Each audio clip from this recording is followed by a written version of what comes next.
Good afternoon, colleagues.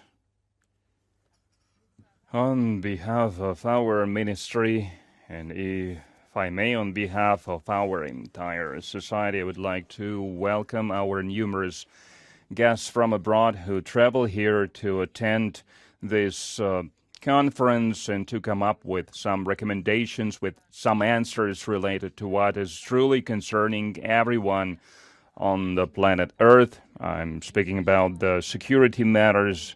And if I believe 6 months ago these topics were one way or another, they were of concern for political analysts, for politicians, for diplomats, for financial players, for the media, and so on. But from after we've witnessed so much over the last few months in the Middle East, for example,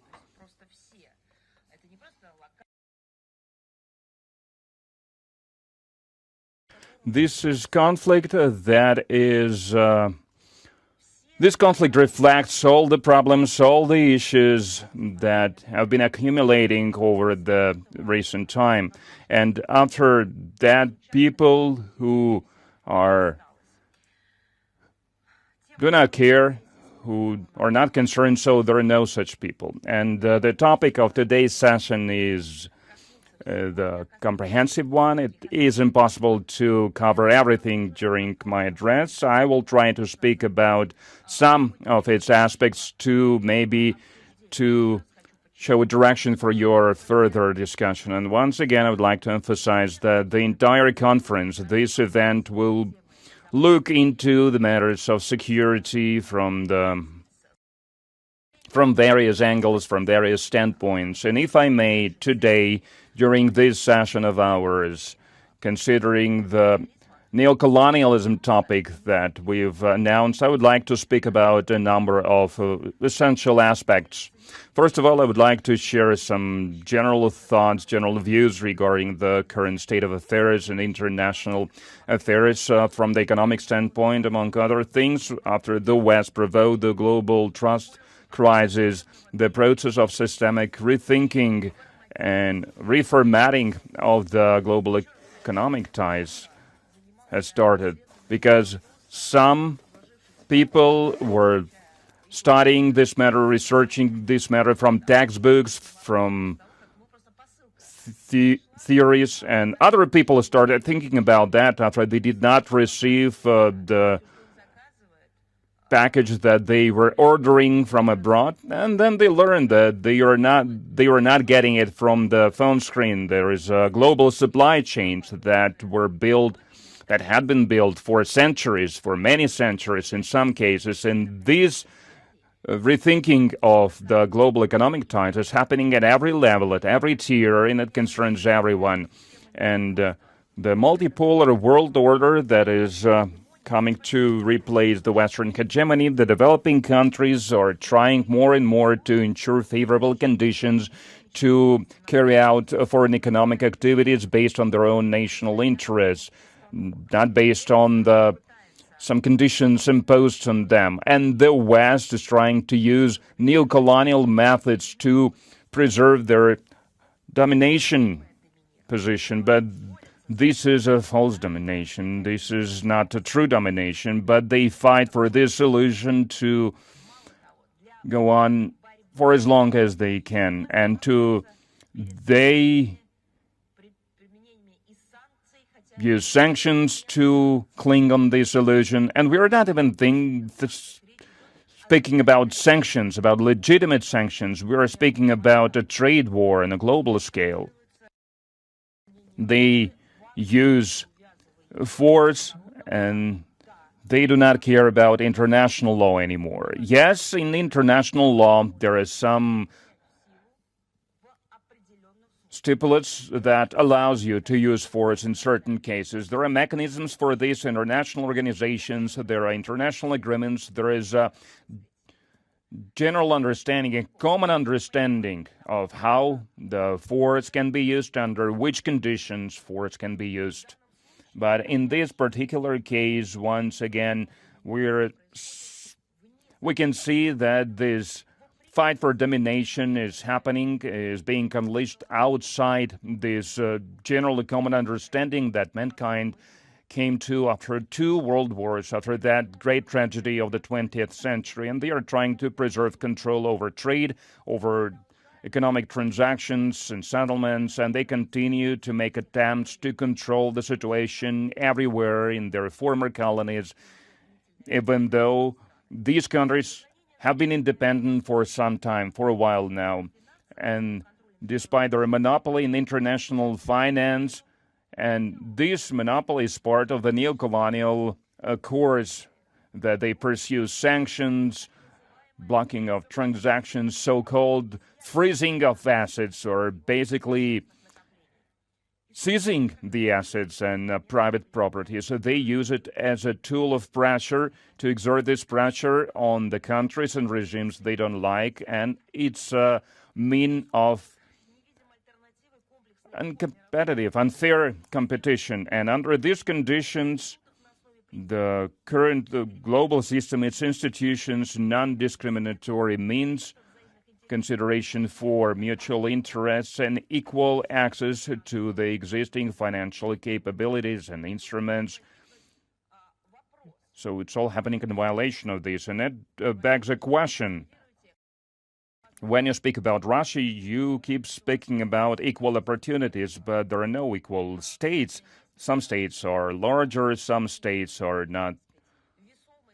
They do not have as much clout in terms of resources. There are younger states that are just forming. So what equality can you understand by this? And I can answer this. There is equality in face of the law, in face of justice. Just like in society, we're all different. So we all have different starting positions. We all have different conditions in which we exist, but we're all equal in face of the law. And the second thing, they do not take into consideration the contribution of the states into the common good, and the thing that we call consistent development and progress. So somehow it means that this kind of labor should be subdued by the boorish attitude of the others. So this ultimatums, this blackmail should not be used as a tool, and we pay special attention to the reforms at the World Bank and International Monetary Fund. They need to support the financial stability and help with the development, but not become a tool of blackmail and this alleged domination.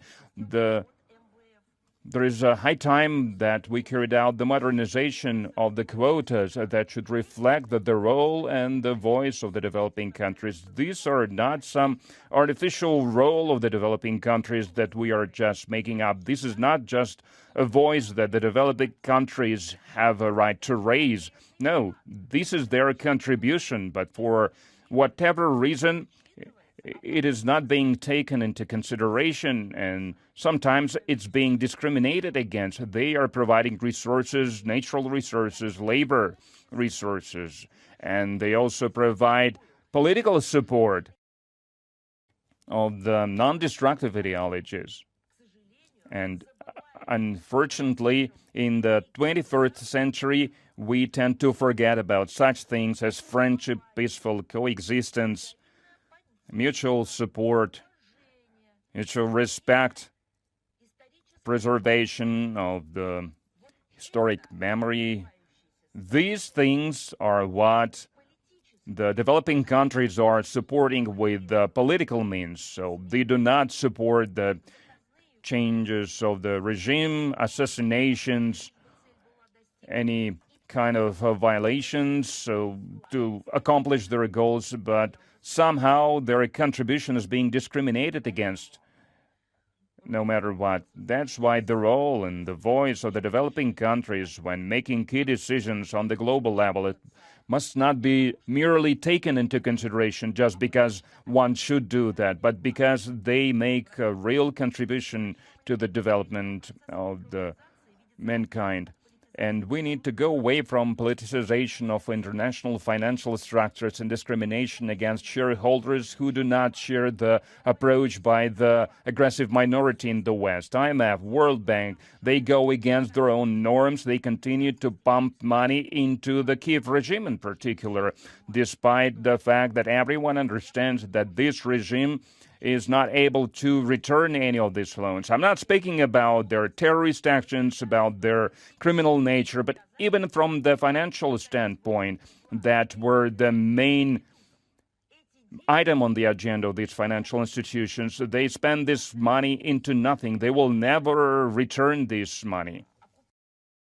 And they will never get return on this investment. Look, since 2022, Ukraine received and were promised to receive a funding of $23.7 billion.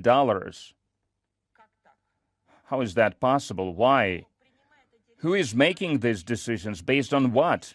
Why are these decisions that supposed to be made collectively, they are damaging the very collective that is supposed to make these decisions? They are harming this collective. You know what part of the country's quota at the IMF? 877% of the country's quota it amounts to. How is that possible? How can we speak about the economy when we see this? As for the World Bank, Ukraine was earmarked more than $70 billion, which is more than the amounts of the annual support for all the countries of sub-Saharan Africa taken together.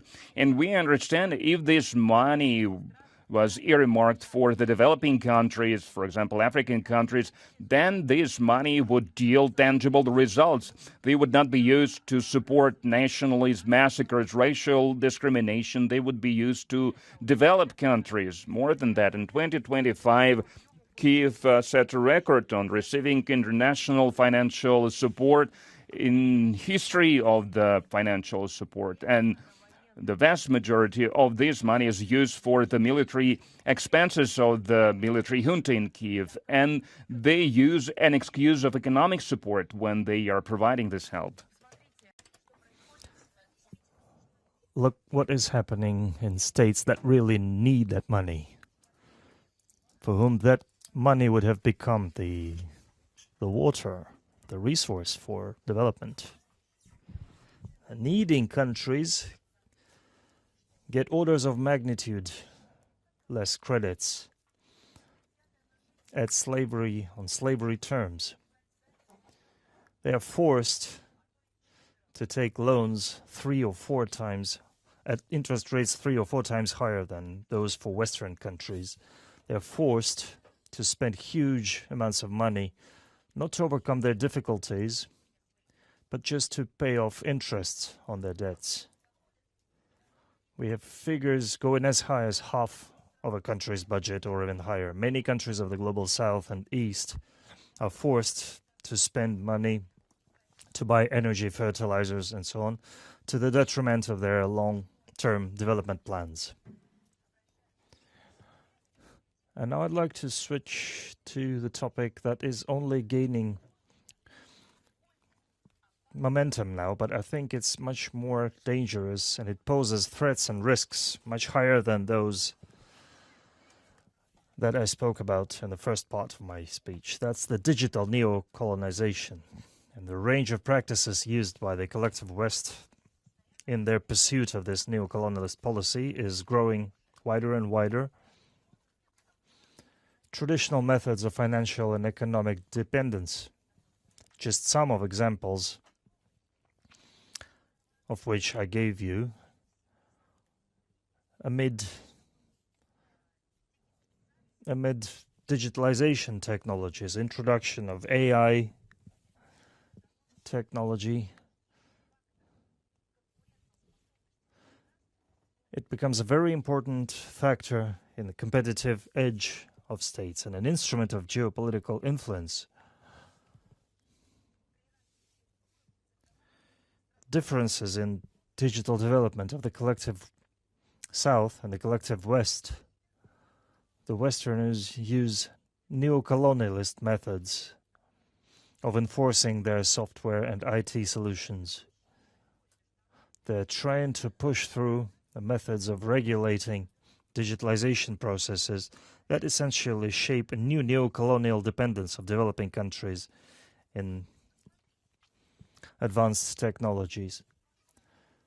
On the one hand, the G20 and other international organizations of all formats, be it BRICS or the SCO, the Western formats, such as the G7 and the UN in general, they all speak that the future is with digitalization. They discuss digitalization of economy, of logistics, introduction of artificial intelligence.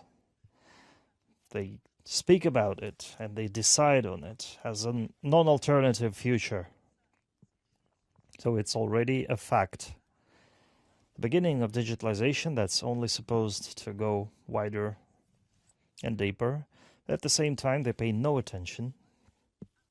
They turn a blind eye to the fact of redistribution of the resource base and what countries are ready for that, 100% ready for that, and what countries will never ever be able to get even close to the level of readiness, considering the amount of resources it's going to take. The US has been especially aggressive in this regard, literally enforcing their AI and software solutions, closed code solutions, and hampering other countries' trading potential through export control measures. Artificial intelligence technologies, if they go even slightly opposite to the interests of American IT giants, not even conflicting with American AI giants, but just diverting with them. We can talk about a new form of digital dependence, digital neocolonialism. In July 2025, Российская газета prepared a publication by the Minister of Foreign Affairs of the Russian Federation. It was translated in different languages. It was titled Neocolonialism in the Context of Artificial Intelligence. This article singled out the main forms of neuroexpansion, of the West's neuroexpansion. Now, it's not just a fact, but we have to talk about methods of countering this expansion. The old methods of golden billion are being presented in new packaging. And now IT giants now claim to be the decisive factors, the decisive actors in the redistribution of the world.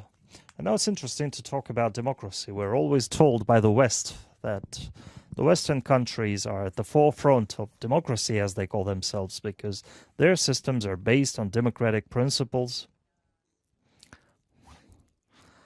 that call for division of powers, regular elections, and so on. If currently international world actors are becoming international West-centric corporations, such as IT giants, now it's not the Western states that dictate their will to those corporations, but vice versa. Those corporations dictate their will to the states. Where is democracy in that? Because the leadership of that corporations is not elected by voting. So there is no change of power. Moreover, power in these corporations is inherited. This is the crisis of democracy. This is the beginning of this emergent neo-colonialism. We're being told that colonialism now is the thing of the past because democracy leaves no possibility for colonialism. But if the weight of political decisions is now being transferred from the states to corporations, there is no democracy, obviously, then. The current paradigm of dependence, a whole system of dependencies that is designed to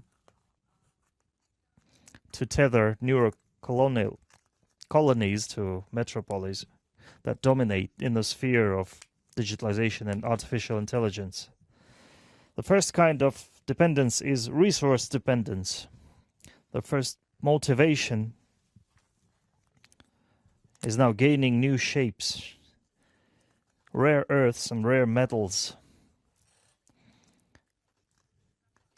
And there's great competition for their limited supplies and resources. I already mentioned rare earths and metals, then energy, water. But all this is not required in much higher quantities than the 20th and 19th centuries called for. So now we're looking not at just redistribution or ideology of capturing resources because it's profitable, because it's lucrative. Now it is critical, it is essential now, considering the demand for those resources with regard to digitalization, using the needs of the global south and the east in bridging the digital gap. The West is going to share its technologies with developing countries on conditions of providing access to resources.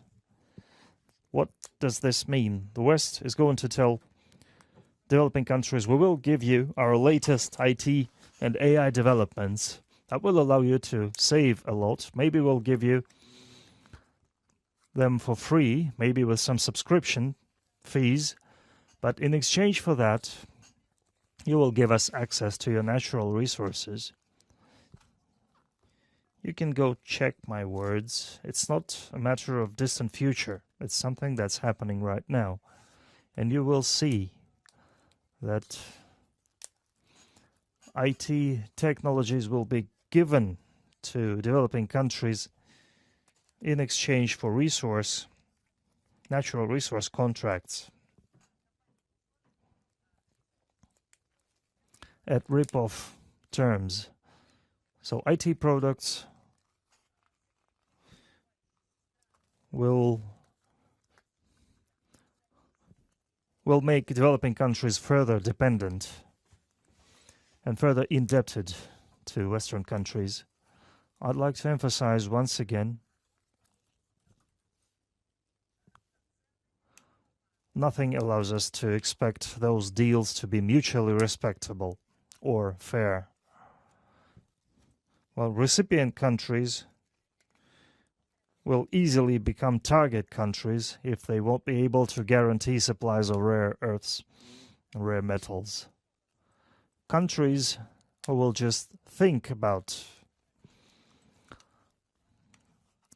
the favorable conditions of those contracts will immediately turn into targets for regime changes, for color revolutions, destabilization of situations.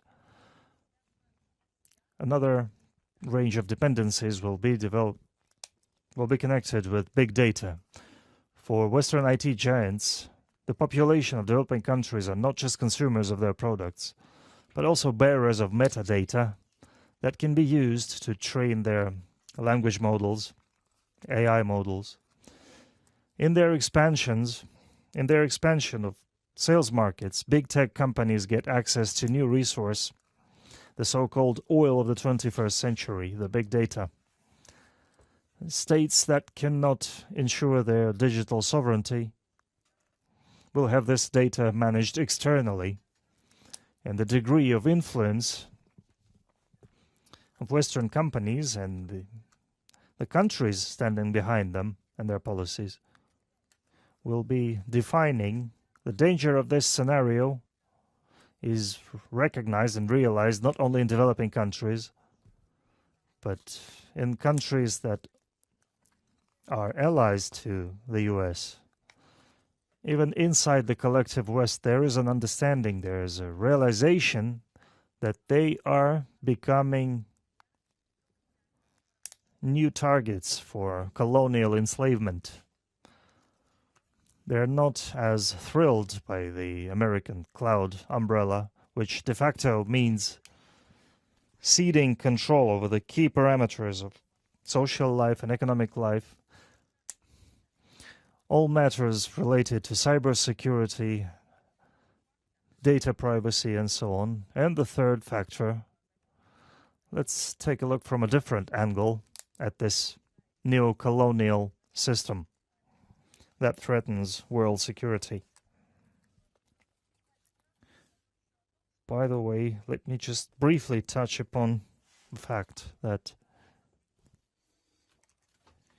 cognitive dependence must be considered among the factors, which is probably one of the most dangerous, all-encompassing forms of dependence that is currently being brought about by digitalization.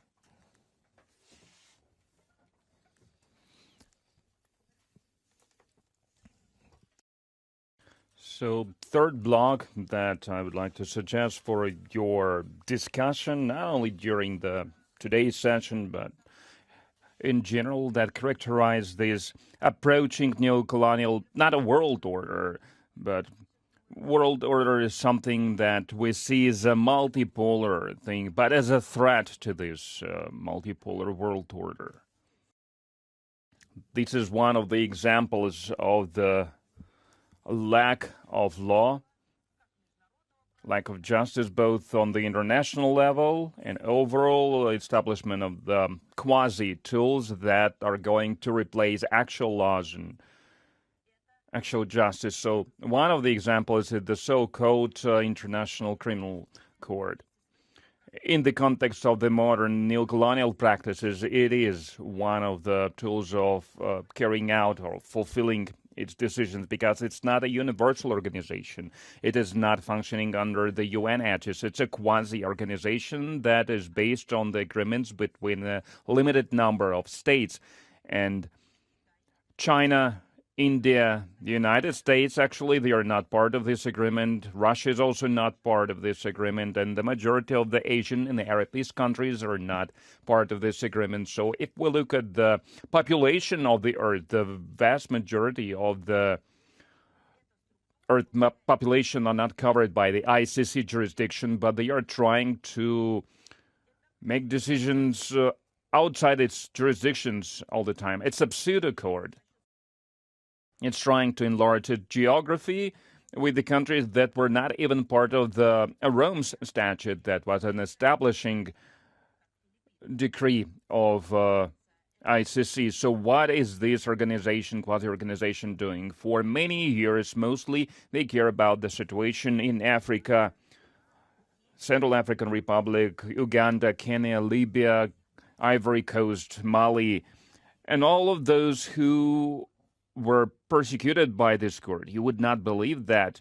Most of them are Africans.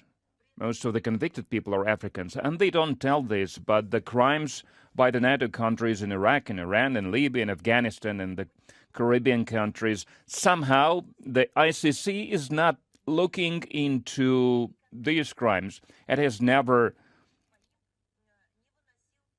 made any rulings in regards of what happened there. So it makes one think that this ICC is pursuing a goal of stopping anyone from persecuting the global minority, the heads of the Western states.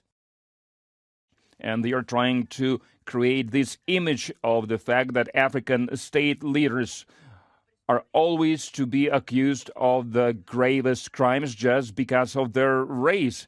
So the crimes that were done by the presidents of the United States, they do not take these crimes into account, like the aggression against Iraq, not what they did, well, across the world, actually. They do not look into that, I mean, the ICC, but they keep accusing the Africans. This is not something that I made up. You can look at the data, you can look at the statistics, and you will look at yourself, you will see yourself, and the confirmation to this, that some of the African cases, the ICC refused to look into the colonial history, into the colonial background. They were only considering the starting point of the conflict in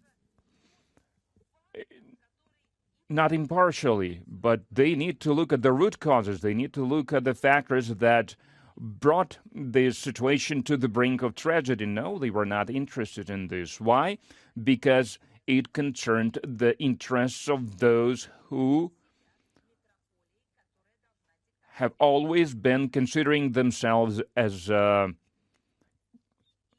colonial countries that are supposed to dictate their will to the colonies they have. And the ICC was expanding its geography, even though it was looking only at those countries that the collective West was unhappy with. So it was politically motivated, the choices that they made. But it does not come as a surprise if you look at the people who work at this quasi-instrument. The Secretariat of the ICC has 6 out of 7 directors from the Western countries. So, do you think what kind of music they are going to play? Almost half of the participant countries are not represented there, and they hire people from the countries who are not signatories to this agreement, even including the American citizens. Why is that? Because of the neocolonial practices. And the funding of the ICC is also an interesting topic, because the majority of the payments are being made when the experts are being sent there and investigators are being sent to investigate the cases, and it allows directly interfere with the investigation. So basically, you can use funding to direct the ICC in any direction that you want. So basically, it is being done on the orders of those who are paying. So that's why only 5 new states has become new ICC members, and Burundi in the Philippines withdrew from the ICC, and there are 2 more attempts to leave. And because of this kind of approach to justice, many countries decided to withdraw from the ICC because of the neocolonial practices that is exercising many countries of the Sahel region. Burkina Faso, Mali, Niger, Afghanistan also voiced a similar position. And it's a very important example. It's just one example, but there are a lot of examples like that of quasi-justice, of a law that is being turned into an instrument of the neocolonial practices. Thank you for the attention. Thank you.